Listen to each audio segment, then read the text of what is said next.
Hello, everyone, and welcome to a new episode of Casual Chats. I am Patricia, and I'm here with Arun.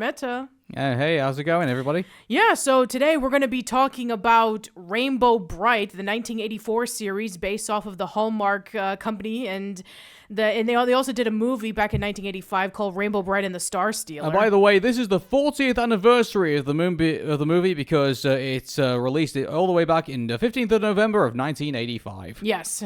And it is beloved by pretty much nobody to this very day if we were to see it on Rotten Tomatoes. So, I'm pretty much, if you're asking, like, why are you talking about this now? And that is that, funny enough, me and my siblings, we actually grew up with Rainbow Brite. And so there was the Hallmark cards, there was the merchandise, there was the TV series, and then eventually, as we now know, here is the movie. Yeah. And so we first saw this movie on VHS. So it's one of, like, your grandparents goes down to the store, tries to find something that the kids would enjoy, and lo and behold, here comes Rainbow Brite and the Star Stealer. So this is a grandparents' classic, I guess you could say. And everybody knows what those VHS tapes are like. The grandparents go down to the video store, they find this thing that you think the kids will just like because reasons, and then it ends up in your video collection for forever and a day. Yeah. So. Yeah, I'm actually curious. Were you introduced to Rainbow Brite from the TV series, or the toys, or the cards? We were aware of the cards, and I think some of them were exchanged, I think, at the point. But I think when we got introduced to the Rainbow Brite universe, I guess you could say, was the movie itself. And the TV series was, it was on free-to-air TV, I think, in various other countries. But I don't think it was in the UK. So I think it was maybe available like on satellite TV at the time, but between 1985 and 1995, satellite cable television wasn't as readily available as it was, pretty much now today, where you can just, or even now, you're just streaming things on the internet, pretty much. Like a lot of the stuff that we grew up with back in the early 90s was on free-to-air television, and it wasn't until within the middle of the 90s that my dad actually got a satellite box for the first time. So I think Rainbow Brite, I think we were looking before, and is the release, I think that at least one of the variations of the release is actually done by Fox Kids Entertainment. So I'm guessing, Rainbow Brite was probably aired on Fox Kids at some point, I guess, during, its television run, but I don't remember it being on free-to-air television. I could be wrong about that. But. Well, it was on syndication, so it aired on, various channels over the years, so... But in the United States, we're talking about, not necessarily in the UK. Okay, then, yeah, that's fair enough. So, yeah. I remember Rainbow Brite, passing, because it was just, so many cartoons that would be airing at the time. You had your Strawberry Shortcake, you had Gem and the Holograms, you had She-Ra and the Princess My Little Pony. My Little Pony, yeah, that was another one. I think the problem I think Rainbow Brite probably came in too late, I think, at this point, because, during, the late 80s, going further, there was already plans... it came out in the early 80s. So. Yeah, exactly, yeah, but I think even then, I think, there was other people who, already quick to the gun, I think, at that point, because, He-Man was already in production, and My Little Pony already was, getting its run, and, there was, these various, other, 80s classics that were already trying to get their teeth, into the syndication market, and, unfortunately, I think just Rainbow Brite, I think Hallmark, and, Deke Entertainment, at least in this property, unfortunately, I think just lost out.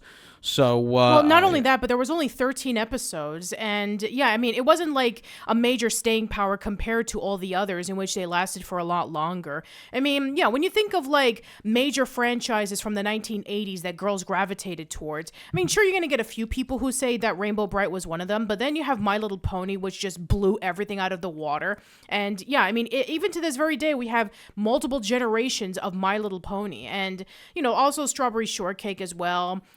We also have Teenage Mutant Ninja Turtles, Transformers, a lot of franchises that had their main honeymoon in the 80s, and not having very happy marriages with TV companies, going into today, to 2025. Yeah. How many variations of TMNT have we had, since then? How many variations of Transformers have we had? Yeah, that's true. Yeah, because we've had so many of them, because Yeah, and with Teenage Mutant Ninja Turtles, with Transformers, with a lot of these 80s cartoons that have a story and a lot of characters to play around with, I mean, there are going to be multiple generations where the stories are definitely something that you can be able to mold into like fresh new stories with new characters, or changing the characters and updating them to the appropriate generation that they were from.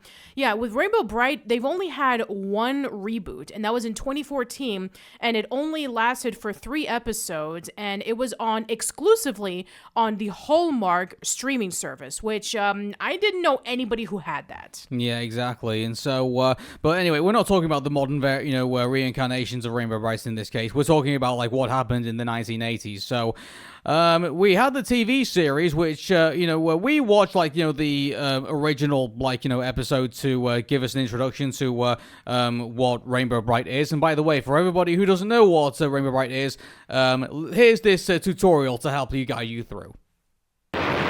Into a land filled with darkness came a little girl with a mission. After proving herself to be worthy and brave, she became known as Rainbow Brite.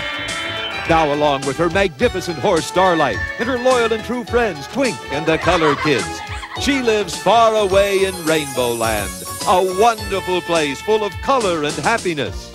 Using the power of the rainbow, her magical color belt, and the star sprinkles, Rainbow Brite and her friends protect Rainbow Land, fighting off the forces of darkness and gloom and the devious plots of Murky and Lurky, so that they can bring color and happiness to people everywhere.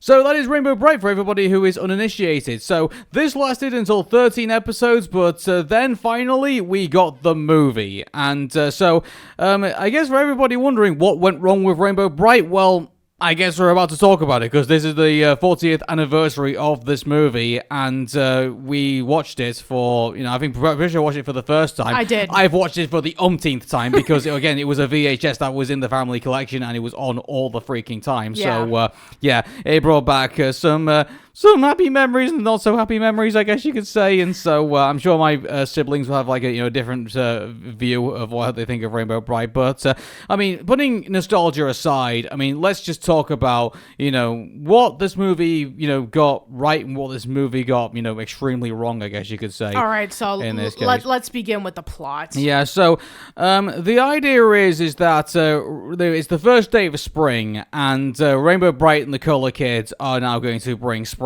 to planet Earth and across the universe, I guess you could say. But unfortunately, it's not working. The star sprinkles are not, doing their thing, and they're wondering what's going on.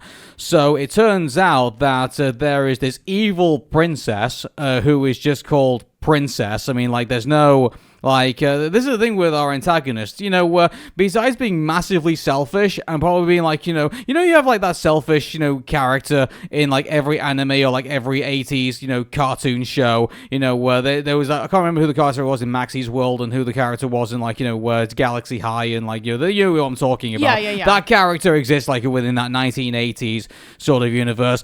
This is this character who is going to be our antagonist for the entire movie, and she just sucks. Yeah, she does. So, the idea is that she wants the biggest diamond in the universe, which happens to be Spectra, which is the planet of light. It's made of this just massive diamond, and apparently the Spectra is the reason why there's all the light in the universe. And so right now she's covering it all in a big giant net, and she's gonna have this big massive cruiser to come grab the diamond and then take it away from her, and then basically it will kill everything within the universe and also destroy herself. Yeah.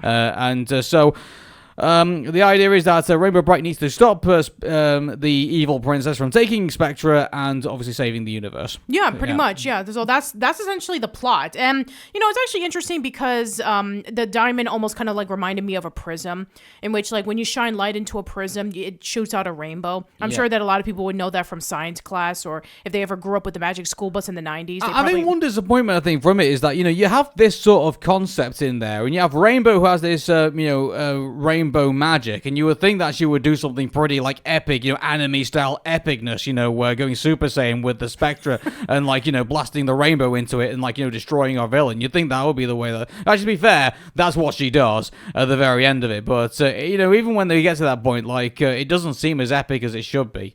It is a bit of a disappointment, yeah. Yeah, it is. And so anyway, we're just giving away the spoiler. If you're interested in watching Rainbow Brite, I mean, spoilers, I guess. I doubt anybody's even interested in Rainbow Brite. I mean, everybody's probably just saying, why are you even covering this in the first place? It's like, out of all the 80s cartoons and their movies, you could have talked about, I don't know. Well, given that it's the 40th anniversary, I think that's the reason why we're covering it. But, I guess that's true. Yeah, I mean, we did the Thunderbird 60th anniversary, but Thunderbird is way better than Rainbow Brite. I think we can disagree with that, but I digress. So, the story is very basic, and then what they do is they just kind of pad out the plot with different things that are going on. They throw Murky and Lurky as not as the main antagonists. They just throw them in as comical villains, if you will. They're sort of it's funny because they've pretty much been relegated from being the main villains of the TV series for the 13 episodes, and they pretty much turned into Bulk and Skull from Power Rangers, effectively. Or the Peel-Off Gang from Dragon Ball. Yeah, exactly. They're just, laughable villains at this point, and if anything, then they just become lackeys to, unfortunately, this very, underwhelming villain that we have in this movie, and so, it's pretty disappointing that, you've built up Murky and Lurky to be, the ones that want to turn the whole world grey and want to make everybody miserable and stuff like that. And then all of a sudden, in the main movie, you decide to say, oh, well, we're not going to have them go, to the next level, or we're not gonna upgrade him in a particular way. We're just gonna bring in this very one-note villain who is just never had any introduction to the show, and that's just gonna be it. Yeah, that's kind of a letdown. I mean, if you are gonna bring in a new villain to shake up the monotony of Murky and Lurky, at least make the villain interesting. Or what they did with Piccolo, Demon King Piccolo in Dragon Ball, in which we knew about the Peel-Off Gang throughout the first arcs of Dragon Ball. And then when Dragon Ball was coming to a close and making over to Dragon Ball Z, you have Demon King Piccolo, who was the most sinister villain at the time. And then the Peel-Off Gang was along with him so that they can be able to help out. And then eventually he becomes so powerful that he just kind of dismisses them all together. And there's a lot of wacky hijinks. And then Demon King Piccolo starts destroying everybody through lottery and basically killing off various characters that are really important to the plot. And then, that was really interesting. And that made the series very memorable for a lot of people. And you would think that something similar would have happened where, this princess character would have been so evil to Rainbow Land that, you have Murky and Lurky kind of helping her out. And then eventually, she does something so sinister that Murky and Lurky are kind of left in the wayside. And, or maybe Murky and Lurky could have been something much more competent, and they would have been the ones driving the plot. And maybe some sort of phenomena would have happened in space, and they took advantage of it. And so you have gloom that is spread all over the world, and Rainbow Brite has to stop them. But, it's the one thing I think that they could have done with Murky and Lurky is they definitely could have made them, were either the main villains of the movie, or they could have done something far more, spectacular with them, rather than just kind of saying, oh, they get lost in space, and they just getting these comical hijinks, and they just inadvertently defeated the helped defeat the villain, and they weren't really. It would have been more interesting if they've been, Rainbow Brite and Murky and Lurky had all been enemies for a long time, and all of a sudden now they're thrust into this situation where they have to save their planet. So let's go over some of our other characters. We have this other boy that we're focusing on as opposed to the boy from the human world, because apparently it's not interesting enough. So Krys.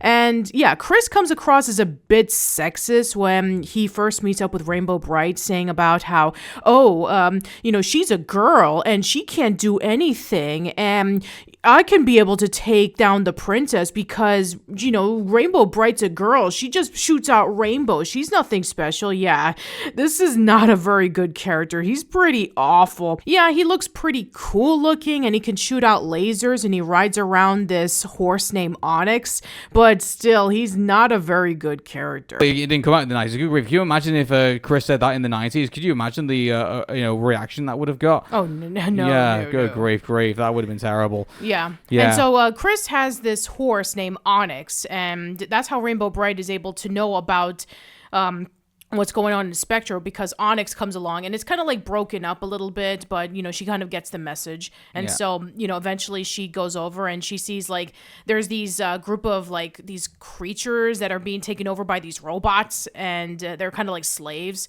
And so now we have I'll tell you what, like the jewel robots are kind of menacing, aren't they? Yeah, they are. Yeah, like so because they can hypnotize people, and they can do like all this, like there's these overlords that kind of just watch over like all these zombies, kind of like constantly producing all this stuff, like for the destruction of their own planet.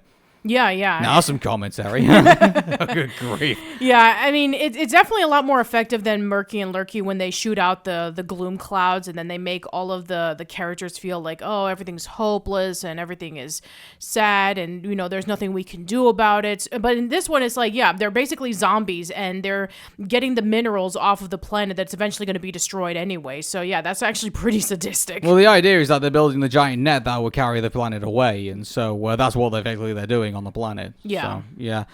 And I mean, that's it's funny because normally we like focus on the story well in the beginning of all this, but I mean, to be honest with you, like we've already given you like what the story is. I mean, if anything, we're just kind of like we're trunkling through like some events that happen in the movie, but like it doesn't really connect to anything really. Not really. There's this bit where they sideline our protagonists at one point and send them over to this faraway planet where they're held as prisoners, but all they have to basically do is just escape again. Yeah. They get captured multiple times in this movie, actually. They do get captured. And all they do is just escape. Yeah. Yeah. I mean, that is definitely an example of padding. Like, yeah, what do we do? I would understand it if it was like, Krys is trying to get over the idea that, girls are useless and like they actually Rainbow Brite can actually contribute something positive to that. And I would, if they got to having like a conversation between Krys and Rainbow Brite within one of those prison scenes that they talk over like his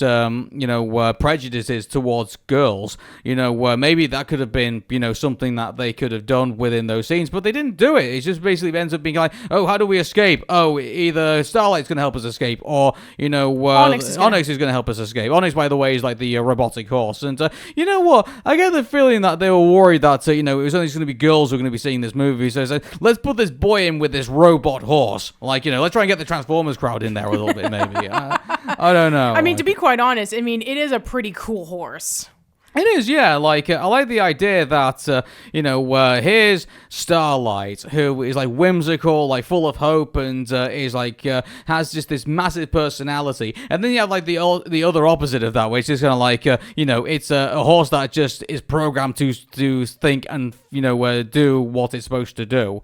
Like, it's the total opposite of Starlight. Yeah. So, in a way, I kind of like that whole, like, yin and yang thing that's kind of going on as well. And funny enough, like, Starlight doesn't seem to, like, take too much to it. It's kind of like Starlight is understandable about the way that Onyx is, and Onyx, I think, in the same time understands why Starlight is. Like, it's fun. It would be so easy for them to have like do like a personality clash, and kind of like what they'd already do with Rainbow Brite and Krys at that point. But I mean, I think they already had that. So the one thing I'm really glad they didn't do is just repeat another story plot, like or a character trait that they did with the horses, where you were already doing with the human characters. So yeah. I guess that's one positive. I guess you could say they didn't try to do that. No, they didn't. Yeah. Yeah, and the princess was seeing Rainbow Brite and Krys when they entered into her castle, and then she immediately thinks, "Oh, did you bring me a present?" Yeah, because she's that self-centered. Like, everybody is there to shower her praise, and there is nothing that this character can do wrong, and she's going to have everything for herself. And not like the leaders that we have today. That's but anyway, I digress. The one thing I'll say about this whole thing. Actually, funny, they face the princess the first time, and then which actually makes sense because they didn't realize what they were in for, and so the princess just says, "Oh, I'm going to get your belt," but then they didn't realize that she's super powerful and can take control of people and knock them out and stuff like that. So that was interesting in itself that they came to that, and then Rainbow Brite loses her belt, but mind you, the problem is that we've seen her lose her belt multiple times already. So this isn't really a different sort of thing that was kind of going on. We know she's going to get the belt back. Exactly. exactly. Like it would have been more if it didn't happen in the TV series, like on episode 1. Like, if this was like a big moment where Rainbow Brite lost her belt, like it would have had more impact if they hadn't done it in the TV series already. But the fact that they'd already done it, and then she lost the belt, like that would have been pretty impactful. Like, Rainbow Brite now has to survive without her belt. How is she going to do that? But we've seen her do it multiple different times already. Yeah, we have. So there's no magic to this, really. Yeah, exactly. Yeah, like and even Rainbow Brite herself says, the belt doesn't give us hope. We give ourselves hope. So we know we can be able to solve any problem if we believe in ourselves and if we have hope in ourselves. So yeah, this is something that has already been done before. That would be more impactful if it hadn't already happened. So if Rainbow Brite had made that speech saying, "Oh no, it's not the belt," because the audience would be like, oh, "She's lost her belt. What are we going to do?" And like then Rainbow Brite says, "No, it's not the belt. It's us that makes it powerful." And like that's a good statement. It's just too bad it's already happened. Yeah, so a next level for me personally is if the princess maybe would have destroyed the belt. Oh, that would have been something else, wouldn't it? Yeah, like, maybe she was trying to like grab the belt and like pull it away from Rainbow Brite, and then maybe the belt just completely rips apart or gets crushed. They could have easily played that into a power trip. It could have been like, wait a second, I'm supposed to be the most powerful thing here. Everything belongs to me. And so she could have taken the belt, like, maybe destroyed it with her magic, and then it's like, oh no, what's Rainbow Brite going to do? And maybe that could have been the movie itself. Like, maybe she had to construct another belt. And like, that could have been like, oh hey, now we've upgraded this character because now she's got a belt that can do more rainbow stuff. Yeah. I guess. But no, we didn't do that. It's just the same trope that we've seen already. Rainbow loses a belt and they get it back again. Yeah, kind of a disappointment. Yeah. And again, going rinse back, and repeat. Yeah, and again, going to the murky and lurky stuff. I mean, it's like them going through wacky shenanigans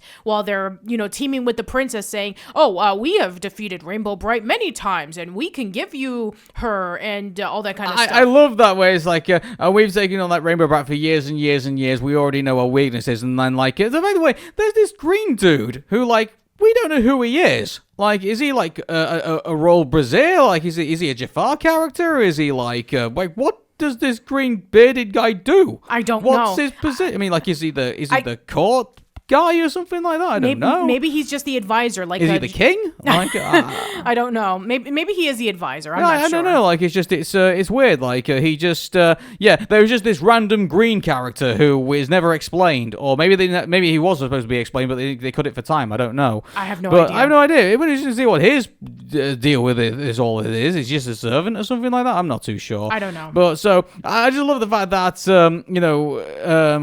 Murky explains that we've been fighting Rainbow Brite for years and we know all weaknesses, and the green dude just basically turns around and says, well, why haven't you stopped her? It's like, great question. Why haven't you stopped her? It's like So Murky and Loki get themselves captured. They manage to, kid their way out from the prince. By the way, the princess this is the thing that I really hate about the princess, is that, you can just explain your way out of the situation with her, like Murky and Loki did, and then they can just say, Loki basically just says, how are we going to go after Rainbow Brite? And Loki just says, no, I just said that just to get away from the princess, and we're going to go after the diamond. And it's like, wow, it really makes your main antagonist look really stupid. It does. Like, it just makes you want Murky and Loki to be the main villains of this movie. Yeah. It really does. Like, and the one thing I'll say is that they tried to make... It's kind of weird because I think what they tried to do is that they tried to make this movie epic by making certain things look cool. Like the castle kind of looks like a video game, and the rocket they're building looks like it's going to be world-ending, like it's going to destroy the universe, like it's just this big, massive thing. But then when you really... That only happens a couple of times in the movie, and then when you rip all that aside, it doesn't really... It feels really underwhelming. It does. It does.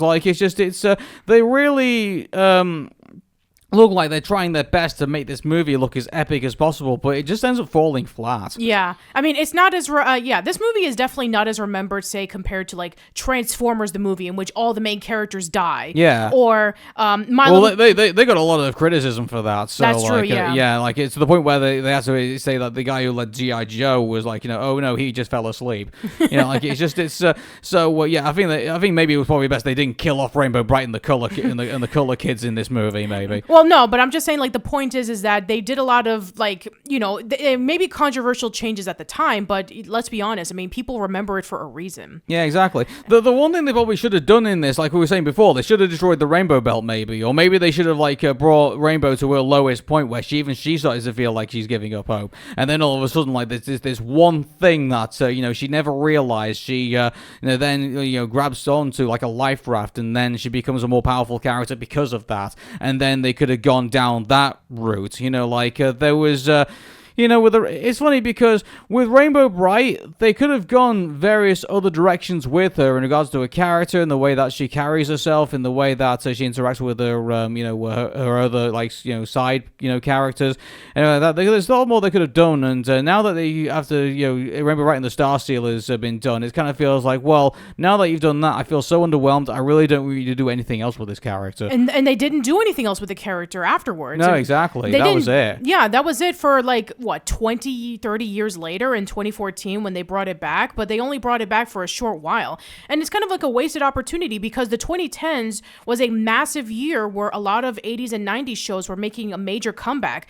The Hub, which nowadays is now known as the Discovery, that was when a lot of the 80s cartoons were airing and a new generation of kids were watching it for the first time. And it became so popular for those kids that we got reboots of it. We got Pound Puppies, we got New Strawberry Shortcake, My Little Pony Friendship is Magic. I mean, say no more about how massively huge that show was. I mean, everybody, even people who didn't even know anything about My Little Pony, got into My Little Pony Friendship is Magic. So, yeah, I mean, unfortunately, just Rainbow Brite just kind of like came and went in the 80s, and it came and went in the 2010s when they tried to bring it back. And, yeah, I mean, I can definitely see why, because, I mean, if you're not going to play around with the material that you already have, it's like, what's the point? Yeah, here's a random trivia for you. Bettina Bush, who is Gloria from Madagascar, plays as... Wait, I thought Jada Pinkett Smith was Gloria. Oh, no, it's this is in the TV series. Oh, okay, gotcha. All right, then. So, yeah, that's a pretty random thing to find. And Patrick Fraley plays Lurky, Onyx, Buddy Blue, Dog Goss, Spectra, Sleuthy, and Glitterbot. So, and also Peter Cullen's also involved. Oh yeah, so you essentially have Krang and Optimus Prime. Yeah, exactly. And so which is pretty normal for 80s stuff like this. A lot of people who you probably recognize from other 80s shows are also involved in it. Yeah, that makes a lot of sense for sure. Yeah, right. Even David Methanol's also involved in this as well as Krys. Oh wow! So we're talking about David Methanol, aka freaking what you call it? That character. Yeah, from the Transformers and the Bernstein Bears. Yeah, that's the guy. Yeah. Yeah. So, it's just so. I mean, in conclusion, I guess you could say, because I mean, the music, by the way, is nothing to write home about. It's pretty typical of Rainbow Brite, and also they even reuse the for the credits. They even reuse the theme from the credits of the show. I mean, it makes a lot of sense because that is how the movie opens, and I'm sure that people would have thought, oh well, this music is iconic, and people are going to be automatically tuning into the movie saying, where's the theme song? So yeah, I mean, it's not like one of the iconic 80s theme songs that you think of, like Transformers or like My Little Pony or even Teenage Mutant Ninja Turtles. I mean, it's not like a theme song that is become synonymous with pop culture history. I mean, when you hear the Rainbow Brite theme, it's like, it's not really something that is memorable, to be quite honest. Yeah, and so, I mean, it's nostalgic for, different reasons, just because, we grew up with it, and, here's the thing about Rainbow Brite, it does leave, a bit of a warm feeling, after you've watched it, but that's because, obviously we grew up with it, and so every nostalgic thing kind of does that. And so, it does remind you of, the cards and, the toys and the TV series. And in fact, there's already still Rainbow Brite merchandise actually still out there. There actually is. For people to collect, if you 80s buffs, really want to check that stuff out. But, I mean, to be honest with you, in regards to everything that's Rainbow Brite related, unfortunately, the movie is pretty much a downer.